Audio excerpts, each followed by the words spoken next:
오늘도 12월 첫 주일, 우리 대림절 첫째 주일을 맞이하면서 원근 각지에서 하나님의 백성들이 달려나왔습니다. 이 시간도 말씀을 선포하는 시간입니다. 종의 모습은 감춰주시고 참으로 주님의 성령의 그 역사함심 속에서 말씀을 들을 때 그것이 각자에게 주시는 주님의 음성을 듣게 해주시고 또한 그 역사를 보게 해주시고 또 주님 말씀대로 살면서 열매가 있고 주님의 영광이 드러나기를 원합니다. 종의 모습은 감춰주시고 오직 주님만이 드러나는 이 복된 한 시간 되게 하여 주옵소서. 모든 것을 주님께 의탁하며 예수님의 이름으로 간절히 기도합니다. 아멘. 성탄절이 다가오는 그런 캐롤이 시간마다 이제 울려 퍼지기 시작했습니다. 믿는 자들이나 믿지 않는 자들이나 성탄절이 되면 공연히 마음이 들뜨게 됩니다. 그런데 많은 사람들이 선물을 준비하고 연말 파티를 참석하고 쇼핑을 준비하는 데는 분주하면서도 정작 이 성탄절의 주인공이 되시는 그 예수 그리스도가 빠져가는 그런 성탄절을 보내고 있습니다. 그래서 크리스마스 트리 이런 단어조차 사용하지 못하게 하고 도리어 할러데이 트리라 이렇게 쓰기를 권장하는 그런 추세에 있습니다. 이럴 때일수록 저와 여러분들은 우리를 구원하시기 위해서 이 땅에 오신 주님 때문에 기뻐하고 주님 때문에 감사하고 또한 주님 때문에 그 받은 사랑을 나눌 수 있어야겠습니다. 그리고 성도들은 무엇보다도 주님으로부터 오는 그 선물을 받기를 사모해야 합니다. 자, 오늘은 우리 교회 주보에 나온 대로 주님께서 이 땅에 2000년 전에 오셔서 하신 일을 기념하고 또 다시 오실 주님을 기다리는 대림절 혹은 대강절, 우리 영어로는 어드벤트 이렇게 부르는데 그 첫째 주일입니다. 어드벤트가 뜻이 커밍, 오신다 하는 거죠. 다시 오실 예수님을 저희들이 대망하면서 이 시즌을 저희들이 맞이합니다. 자, 금년 이 성탄절에는 마태복음을 중심으로 예수님이 이 땅에 어떻게 오셨는지 살펴보려고 합니다. 자, 우리 이 마태복음 1장에는 예수님의 족보 이야기와 또 탄생 이야기가 나옵니다. 그래서 이 예수님의 족보는 아브라함과 다윗의 그런 계보로서 어떤 예수님의 그 인성, 누구의 아들 하니까 뭐 예수님의 어떤 사람됨을, 인성을 증거합니다. 또한 이어서 나오는 예수님의 탄생 스토리를 통해서는 동정녀를 통해 탄생하셨다, 성령의 역사를 통해서 나셨다, 예수님의 어떤 신성을 또한 강조하고 있습니다. 그리고 2장에는 동문 박사들이 이제 그 예루살렘의 그 베들레헴에 그 찾아오죠. 그래서 베들레헴의 탄생과 또 애굽으로 피신하는 그런 그 스토리를 담고 있습니다. 그러니까 1장에서는 예수님이 누구신가 하는데 예수님의 신분에 초점을 맞춘다면 2장에서는 예수님은 어디로 가시는가, 그 예수님의 그 운명을 또 마태가 초점을 맞추고 있습니다. 오늘 본문을 통해서 이 성탄 시즌의 첫 번째 이 메시지를 살펴보면서 그야말로 금년은 어느 때보다도 의미 있는 그런 성탄절을 맞이하시기를 주님의 이름으로 축복합니다. 자, 1절 보니까 아브라함과 다윗의 자손 예수 그리스도의 뭐라고 되어 있어요? 계보라 이렇게 나오죠. 이 헬라어를 직역하면은 족보의 책입니다. 이따 나중에 우리 영어로 된 거 한번 보겠지만, 그러니까 메시아가 되시는 그 예수님의 족보인 동시에 그 예수님의 탄생과 그리고 그 생애가 우연이 된 것이 아니라 이미 구약에서 예언된 그런 약속의 성취임을 보여줍니다. 자, 족보. 오늘 족보 어디서 시작되죠? 아브라함부터 시작되죠. 그래서 육신의 부모인 요셉과 마리아까지 이릅니다. 자, 족보는 작게는 한 가문의 역사입니다. 그러나 더 나아가서는 이스라엘, 이 한 민족의 역사가 담겨 있습니다. 자, 그러면 쭉 올라가면 어디까지 올라가야 돼요? 아담까지 올라가야죠. 근데 아담으로부터 족보를 시작하지 아니하고 믿음의 조상인 아브라함부터 언급했다는 것은 이 마태복음에 나오는 이 족보가 단순히 어떤 혈통만을 나타내는 족보가 아니라 믿음이 어떻게 내려왔는가 하는 것을 보여주는 그런 믿음의 계보의 성격을 띠고 있습니다. 자, 구약의 말라기가 구약의 끝이죠. 신약의 시작은 마태복음이에요. 그럼 말라기와 이 마태복음 사이에 시간이 어느 정도 이렇게 간격이 있어요? 예, 400년이죠. 그래서 이것을 우리 신학자들은 신구약 중간기라, 구약과 신약 사이에 있는 그 기간이라 부릅니다. 그럼 400년 동안에 도대체 무슨 일이 있었는지 역사적으로는 나오지만 우리 성경에는 언급이 없습니다. 그럼 그 기간 동안에 이스라엘 백성들은 아이고 하나님이 침묵하시나 보다, 하나님이 혹시 우리를 버리신 것은 아닌가, 그렇게 의문을 제기하는 상황에서 이제 하나님께서는 당신의 때에 예수님을 이 땅에 보내셨습니다. 자, 우리 다시 한번 읽어볼까요? 우리말로 나오나요? 예, 우리말로 다시 한번 1장 1절 읽겠습니다. 시작. 아브라함과 다윗의 자손 예수 그리스도의 계보라. 즉 이제 새로운 시대의 시작을 알리는 어떤 전주과 같은 그런 선언, 마태복음 전체의 제목이라 할 수 있습니다.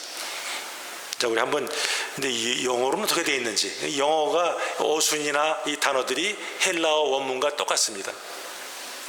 자, 한번 읽어보시겠어요? 시작. Record of the genealogy of Jesus Christ, the son of David, the son of Abraham. 자, 우리 개역 성경에는 아브라함과 다윗의 자손 예수 그리스도 시작됩니다. 그러나 헬라 원문은 어떻게 돼요? 다윗의 아들, 아브라함의 아들. 누가 먼저 나와요? 다윗이 먼저 나오죠. 근데 우리말 번역하는 분은 그래도 아브라함이 먼저인데 해서 아브라함을 먼저 썼지만 원어에는 다윗이 먼저 나오고 있어요. 당시에 이 복음서가 쓰여질 당시에 유대인들은 그야말로 하나님께서 약속하신 그 다윗의 자손이 메시아가 오기를 아주 사모했기 때문이죠. 그래서 그래서 특별히 이 마태복음의 이 족보는 다윗을 중심으로 해서 이렇게 언급이 되어 있습니다. 자, 근데 아들이란 말이 나와요. 아들, son of David, son of Abraham. 그걸 우리말로는 그냥 자손으로 번역했어요. 아들이란 것이 바로 자기 밑에 일대 아들도 되지만 손자도 되고, 더 나가서 이 후손이란 말까지 다 저 son이란 말 속에 포함되어 있습니다. 그리고 그 아들은 아버지와 같은 권세, 그런 능력을 가진 자, 이렇게 되어 있습니다. 그러니까 여기 단어 예수님은 바로 무엇인가? 바로 믿음의 조상인 아브라함과 또한 하나님의 백성을 통치했던 다윗 왕과 같은 그런 권위와 그런 권세를 가지신 분이라 하는 것을 알 수 있습니다. 자, 우리 새가족반 할 때 항상 복음에 대해서 또 예수님에 대해서 같이 하는데, 이 시간도 예배 시간이지만 같이 한번 살펴보겠어요. 예수 하면 뭐예요? 이 개인적인 이름이죠. 철수영이 이 개인적인 이름이에요. 자, 근데 이거 히브리 사람들은 그 이름에 다 뜻이 있어요. 예수는 히브리 말로도 예수예요. 그대로 읽으면 예수죠. 자, 근데 히브리 말에는 그 예수란 단어와 관련된 단어들이 여러 개가 있어요. 자, 첫 번째 뭐예요? 예슈아 이렇게 나오죠. 우리 구약 성경에도 예슈아라는 단어가 나오고 있어요. 예슈아 뜻이 뭐라고요? 야훼 세이브스, 하나님께서, 여호와께서 구원하신다 하는 말이에요. 자, 비슷한 단어가 또 하나 있어요. 예호슈아, 여호수아죠. 자슈아. 이거는 뜻이 뭐예요? 야훼 is salvation, 여호와는 구원이시다 하는 말이에요. 그 외에 호세아, 이것도 구원이라는 뜻이죠. 다 같은 어원을 가지고 있습니다. 그러니까 예수님이라는 그 이름의 그 의미에는 핵심 단어가 뭐예요? 구원이죠. 구원. 예수님께서 이 땅에 오신 것은 바로 우리 죄에서 우리를 구원하시기 위함이죠. 그래서 그분은 우리의 생명의 구주, 세이비어가 되셨어요. 자, 그러면 오늘 이 족보 1장 1절 보니까 거기에 예수님은 누구신가 세 가지로 나오죠. 첫 번째가 누구예요? 크라이스트, 그리스도죠. 그리스도. 두 번째가요? Son of David, 다윗의 아들. 세 번째가요? Son of Abraham, 아브라함의 아들. 이런 식으로 성경은 언급하고 있습니다. 자, 잘 아시는 대로 그리스도는 집사, 사장, 회장 이런 같이 어떤 공식적인 타이틀이에요. 자, 그리스도는 헬라 말이죠. 히브리 말로 뭐예요? 네? 메시아, 기름 부음을 받은 자라는 의미를 가집니다. 구약 시대는 왕이나 제사장이나 선지자가 어떤 취임할 때나 어떤 특별한 사명을 받을 때 이런 기름 부음을 받습니다. 또한 이 메시아는 종말의 때에 수많은 선지자들이 장차 마지막 때에 메시아를 하나님께 보내신다 그랬어요. 그러니까 종말의 때에 오실 그것을 가리켜서 메시아라 부릅니다. 자, 근데 예수님은 이 세 직분을 다 갖고 계신 분이에요. 그분은 유다 지파 다윗 왕의 자손으로 오셨어요. 그래서 왕이 되십니다. 또 그분은 레위 아론 지파의 반차를 따르지 아니하고 멜기세덱의 반차를 따르는 그런 영원한 대제사장이 되셨다. 우리 히브리서 7장에 나옵니다. 그러니까 제사장으로 오셨죠. 또 그분은 말씀이 육시되어 이 땅에 오셔서 능력을 행하시고 여러 가지 권세를 보여주셨어요. 그러니까 선지자로 오셨어요. 바로 마태는 이 복음서 1장 1절 시작하면서 예수님이야말로 이스라엘 백성들이 그렇게 기다리던 메시아임을 밝히고 있습니다.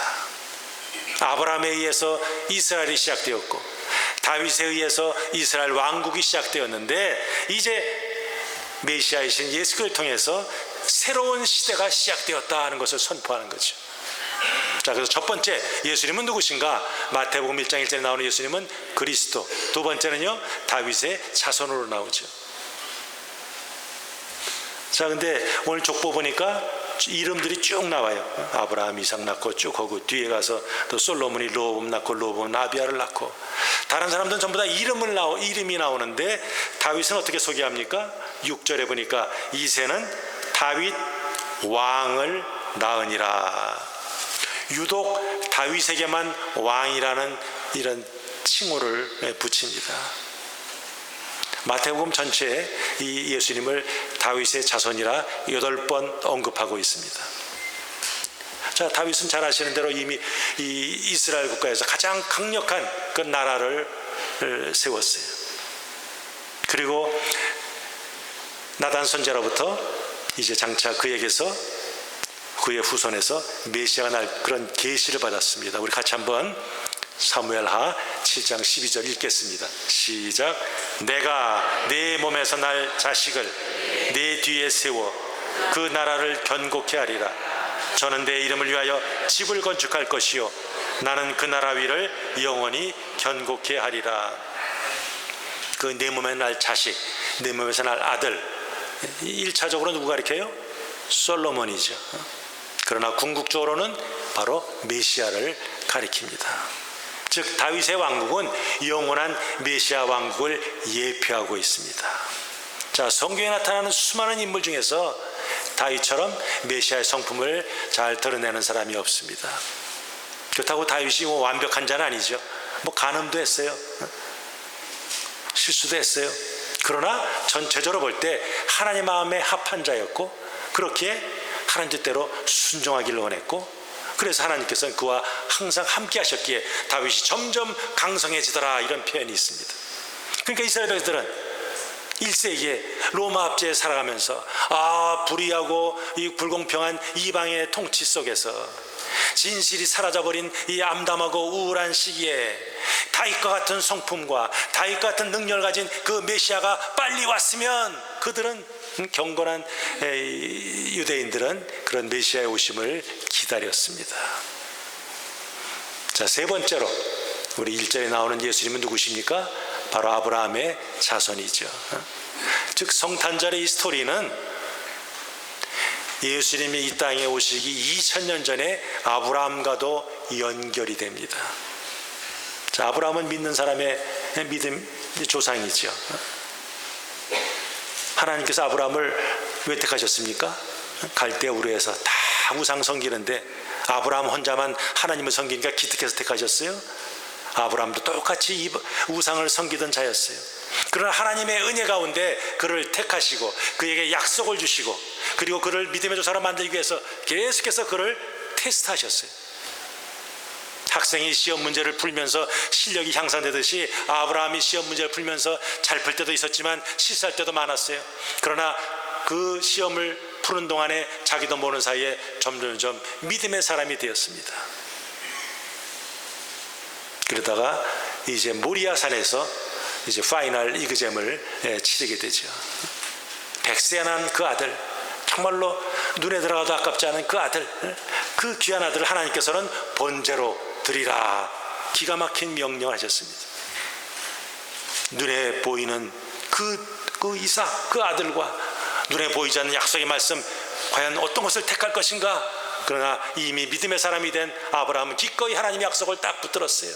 내가 이 아들을 죽인다 할 때 이 아들이 어떻게 살아날지는 나는 모르겠으나 하나님의 말씀은 살아계 역사하시는 말씀인지라 이 아들을 살려서 내 아들을 향한 그 약속을 이룰 것이라는 그런 믿음이 있었기에 기꺼이 그 아들을 꽁꽁 묶고선 칼로 치려고 했어요. 그때 하나님께서는 이제야 내가 나를 경외한 줄 아노라 하나님께서 기뻐하셨어요. 그래서 그에게 다시 한번 놀라운 약속을 주셨습니다.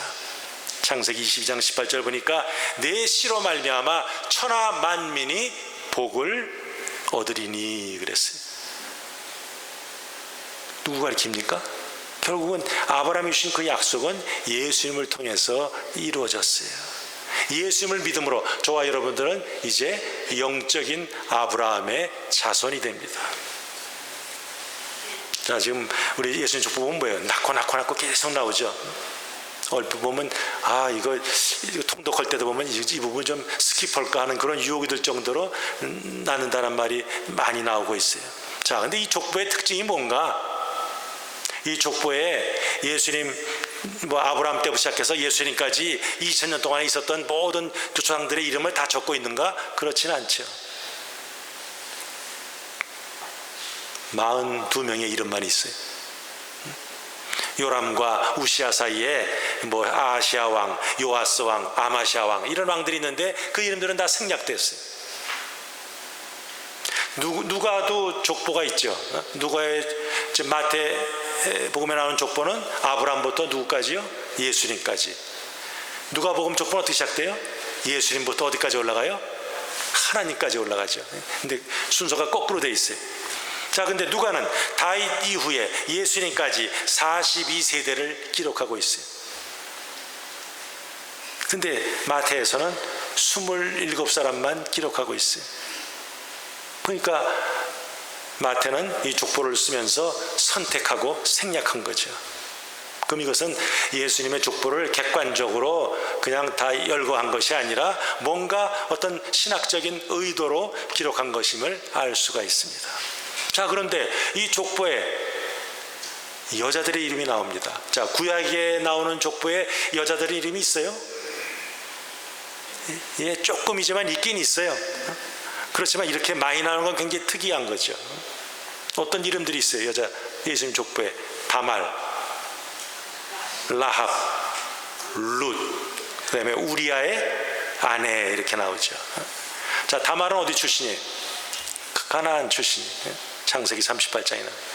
라합은 어디 출신이에요? 여리고. 룻은요? 모압. 우리아의 아내는요? 바세바자 이름이 바세바.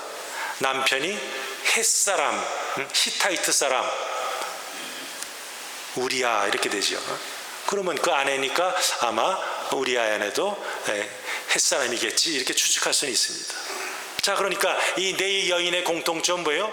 전부 이방 여인입니다. 룻을 제외하고는 이 세 여인들은 전부 불륜과 관계되어 있어요. 자, 예수님의 족보, 이 믿음의 조상들의 족보 하면 거기에 이 여자들의 이름은 빠졌지? 누구 이름들이 들어가 있어야 돼요? 이 족장들의 부인의 이름이 들어가야죠. 사라, 리브가, 레아나, 라헬 이런 이름이 들어갔어야 하는데 오히려 그런 이름은 빠져 있죠.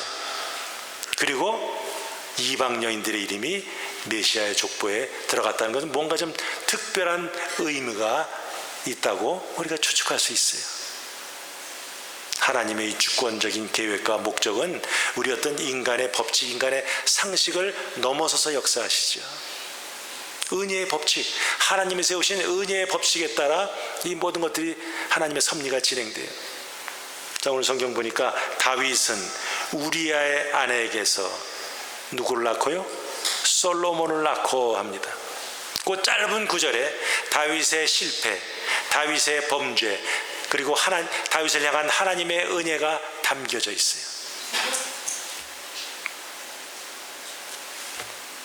자, 마태가 이 글을 쓸 때 다윗이 그 처가 많은데 그 많은 처 중에서 한 사람인 밧세바에게서 솔로몬을 낳았다, 이렇게 쓸 수 있겠죠. 뭐 그렇게 해도 왜 이렇게 썼어? 뭐 이 의의를 제기할 사람은 없겠죠. 근데 다윗은, 이 마태는 의도적으로 밧세바라는 이름을 뺐어요. 그리고 다윗이 비열한 방법으로 죽인 자신의 충직한 신복, 그 우리아의 아내, 이런 표현을 쓰고 있어요. 그러니까 이게 불륜을 직접적으로 쓴 게 아니라 이렇게 간접적으로 기록하는 방식이죠. 성경은 다윗을 합리화하지 않습니다. 미화하지도 않습니다. 있는 그대로 사실을 기록하고 있어요. 또한 이것은 은혜의 기록이기도 합니다. 자, 간음하다가 아브람과 그 밧세바 사이에 아들을 낳았어요. 그 아들 어떻게 됐어요? 하나님께서 데려가셨어요. 다윗이 철저하게 나단의 말을 듣고 눈물 콧물 흘리면서 회개했어요. 하나님께 다시 이제 두 사람 사이에 아들을 낳게 했어요.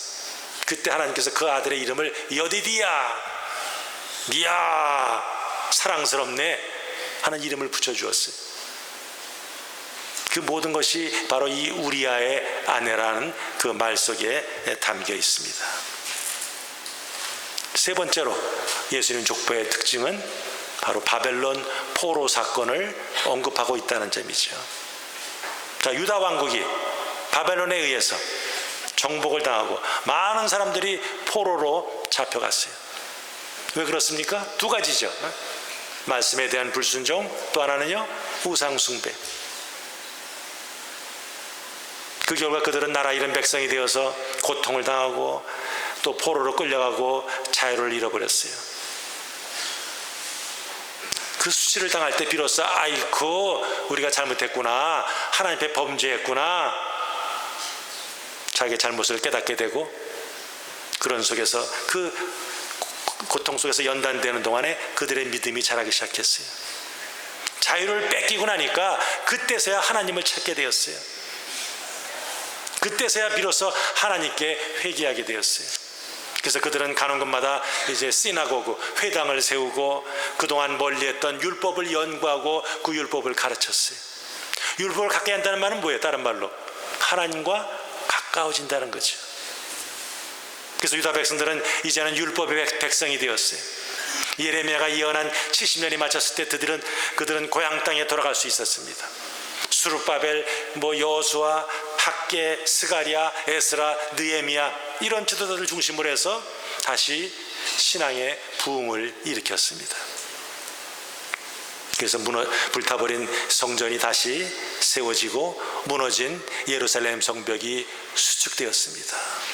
지도자들은 백성들에게 열심히 율법을 가르쳤어요. 자, 이 상태가 계속됐으면 얼마나 좋겠습니까? 그러나 그런 신앙의 부흥은 100년이 채 가지 못했습니다. 우리 선지서 말라기 보면 어떻습니까? 하나님께 드려야 될 11조 전부 띄어먹고 지멋대로 살아갔죠.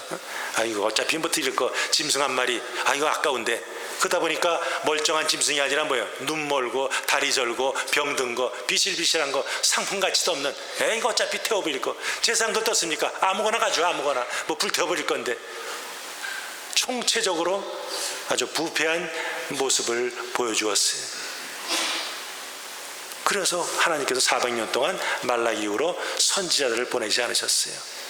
그 침묵한 동안에, 그 백성들이 어둠 속에 살아가는 동안에 하나님께서는 아무것도 안 하신 것이 아니라 바로 구속 역사를 준비하셨어요.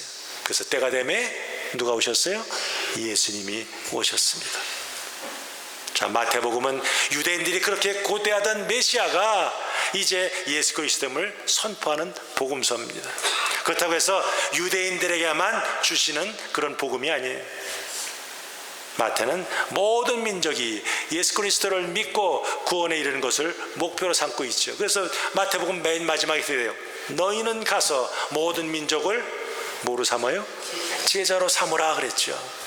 하나님은 아브라함과 다윗을 택하였어요. 아브라함에게 무슨 약속했어요? 천하 만민이 너와 네 자손을 통해서 복을 받으리라 약속하셨어요. 이미 아브라함 때부터 하나님께서는 뭐예요? 먼 미래를 바라보신 거죠. 아브라함의 영적인 자손들이 구원에 참여할 것을, 하나님의 복을 받을 것을 미리 보시고 아브라함에게 그런 약속을 해주셨어요. 그렇다면 유대인들은 제사장 나라로서 하나님의 사랑을 세상에 전파해야 될 사명, 의무가 있는데 그것을 제대로 감당하지 못했을 때 하나님께서 촛대를 그들에게서 이방인으로 옮기셨어요. 이제 저와 여러분들에게 이 사명이 있어요. 근데 우리가 만약 그런 의무를 소홀히 한다면 하나님께서는 유대인들에게 직무를 뺏은 것처럼 하나님께서는 우리에게서 또 촛대를 옮기실 겁니다.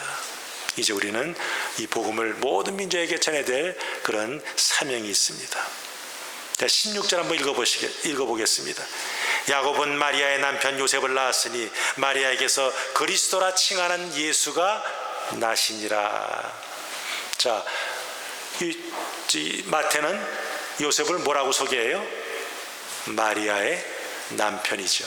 보통 이 성경에 보면 어떤 사람을 소개할 때, 그 여자를 소개할 때 남자의 남편으로 소개하는데 여기 거꾸로 돼 있어요. 오히려 여자를 앞세우죠. 마리아라는 여자의 남편이 바로 요셉이야.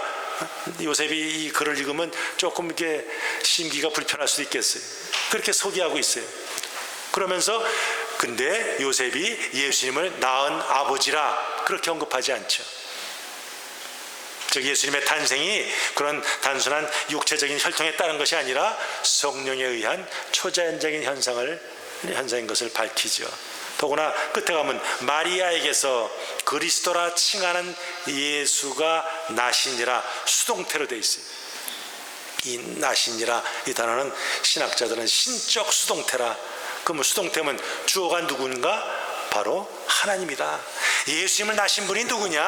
하나님이라 마태는 분명히 말씀하고 있습니다. 그러니까 이런 면에서 예수님은 인성, 사람이 되신 분이고 신성, 하나님 되신, 이것을 다 겸비하신 분이라는 거죠. 자, 이 족보에 나오는 이 예수님의 선조들은 다 아버지와 어머니의 육체적인 관계를 통해서 태어났어요. 그러나 예수님만은 하나님에 의해서 성령으로 출생하셨다는 거예요. 그런 면에서 예수님 전에 700년 전에 장차 오실 메시아를 가리켜서 이사야는 뭐라고 그랬어요?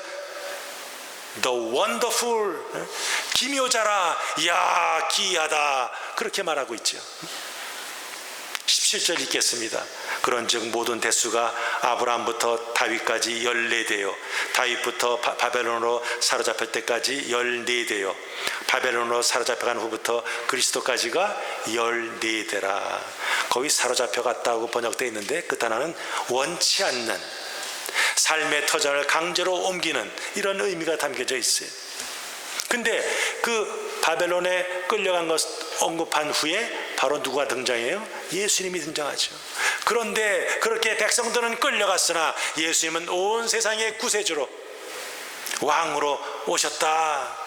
바벨론으로 상징되는 그 악의 그 근원에서 당신의 백성을 구원하실 목적으로 예수님께서 오셨다 하는 거죠. 근데 오늘 보면 숫자가 나오죠. 몇 명씩 끊었어요? 14명씩. 왜 15개나 16개 끊자고 꼭 14개를 끊었어요? 족보를 14대씩 끊어서 3번을 나눴습니다.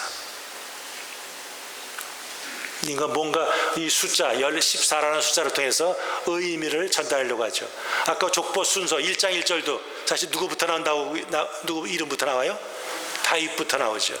다윗의 자손, 그 다음에 아브라함의 자손으로 나옵니다. 자, 다윗이 D, 앞에 이름이 D죠. 끝에 이름이 뭐예요? D예요. 중간에가 히브리 알파벳 요타 이렇게 나와요. 근데 히브리 숫자는 알렙, A가 1이에요. B에 해당되는 애가 2예요. C가 3이고 김멜, 4, D가 4입니다. 그러니까 4, 그 다음에 그 중간에 이오타에 해당되는 게 6이에요. 6. 그럼 4 플러스 6 플러스 4가 뭐예요? 14죠. 그러니까 누구가 이렇게 해요? 다윗을 가리키는 숫자예요. 그러니까 예수님께서 다윗의 자손으로서 이스라엘 회복시킨 그런 기름 부은 왕이요 약속된 메시아라 하는 것을 지금 이 족보에서 계속해서 언급하고 있어요. 그러니까 족보의 핵심적인 인물이 누구예요? 다윗이에요. 다윗.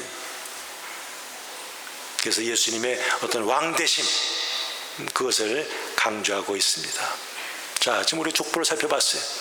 근데 이 족보에 흐르는 하나님의 모습이 나오죠. 자, 우리 첫 번째 하나님의 특징이 뭔가 같이 한번 읽어보시겠어요? 시작. 신실하신 분이다. 영어는 faithful하다. 순 우리말로는 뭐예요? 미쁘시다 이 말이죠. 믿을만하다. 사람은 이랬다 저랬다 헐라고 그랬는데 갑자기 사정이 생겨서, 이게 우리의 모습이죠. 그러나 하나님은 결코 그런 분이 아니죠. 한번 말씀하신 것은 땅에 떨어지지 않고 반드시 이루시는 분이에요. 자, 하나님께서 아브라함에게 내 씨로 하늘의 별과 같이 바닷가의 모래과 같이 번성케 하리라, 그런 약속을 주셨어요. 천하 만민이 너로 말미암아 복을 얻으리라 약속을 주셨어요. 그 약속이 예수님을 통해서 이루어지죠. 다윗에게도 내 몸에서 난 자식이 이 나라를 견고케 할 것이라 하는 그런 메시아는 예언을 주셨는데, 그 예언이 예수님을 통해서 이루어졌어요. 하나님이 하신 약속은 우리 생각에는 왜 이렇게 응답이 안 오지? 더딜지라도 반드시 이루어지죠. 1000년이 하루 같고 하루가 1000년 같다고 그랬어요. 바로 이 사실이 우리 모든 성도들에게 확신을 주고 소망을 줍니다. 우리 2002년 월드컵 때 우리 한국의 구호가 뭐예요? 꿈은 이루어진다 그랬어요. 마찬가지, 하나님의 약속은 반드시 이루어집니다. 이 자리에 계신 우리 성도님들 한 분 한 분을 향한 그 하나님의 뜻은 반드시 이루어집니다. 우리가 하나님의 역사 그 때를 정확히 이해하지 못한다 할지라도 우리는 약속은 붙들어야 합니다. 그래서 다윗이 시편 138편에서 나를 향한 하나님의 계획이, 나를 향한 하나님의 목적이 이루어지기에 하옵소서 하는 기도를 드리지 않았습니까? 하나님 어떤 분이라고요? 신실하신 분이. 두 번째, 하나님 어떤 분이에요? 포용하시는 분이다. 이게 감싸시는 분이다는 거죠. 오늘 족보 보니까 뭐예요? 남자 여자 구분이 없죠. 유대인 이방인 구분이 없어요. 부자 가난한 자, 높은 자 낮은 자 구분이 없어요. 다양한 사람들이 들어가 있어요. 족장들이 나오고 왕들이 나오고 유대인들, 심지어 여인들, 그것도 뭐가 문제 있는 여인들이 등장하고 있어요. 무서운 죄를 범한 자들, 지탄받을 만한 과거를 가진 사람들도 예수님의 족보에 등장하고 있습니다. 이게 우리에게 뭘 말합니까? 어떠한 모습으로 살았던 믿음의 현재에서 예수님 앞에 나오기만 하면 된다는 거죠. 회개하고 예수님을 믿기만 하면 된다는 거예요. 예수 그리스도 우리의 구주로, 예수님 우리의 주인으로, 예수님 우리의 왕으로 받아들일 때 우리는 구원을 받게 되고 하나님의 자녀가 되는 권세가 주어집니다. 그럼 옛날만 그렇습니까? 예수님은 지금도 우리를 초청하시죠. 수고하고 무거운 짐 자들아 다 내게로 오라, 내가 너희를 쉬게 하리라. 진정한 샬롬을 약속하시면서 지금도 사람들을 초청하고 계십니다. 마지막으로 하나님 어떤 분이에요? 은혜를 베푸시는 분이죠. 아까 말씀드린 같이 아브라함은 갈대아 우르에서 우상을 섬기던 자였어요. 그런데 모리아 산에서 선 그 아브라함은 어떻습니까? 이야, 이제야 내가 나를 경외한 줄 아노라. 하나님을 감격시킨 그런 믿음의 용장이 되었어요. 어떻게 하나님을 모르던 이방인이 하나님을 감격시키는 믿음의 용장이 될 수 있었어요? 그게 바로 하나님의 끈질긴 사랑, 헤세드죠. 부족하지만, 연약하지만 그를 끝까지 붙들어서 믿음의 사람으로 만들고 마셨습니다. 다윗은 어떻습니까? 다윗의 아버지 이새가 아들을 몇 명 낳았어요? 8명 낳았죠. 8명. 다윗은 그 중에 몇 번째예요? 제일 꼬레비 아니에요? 제일 막내였어요.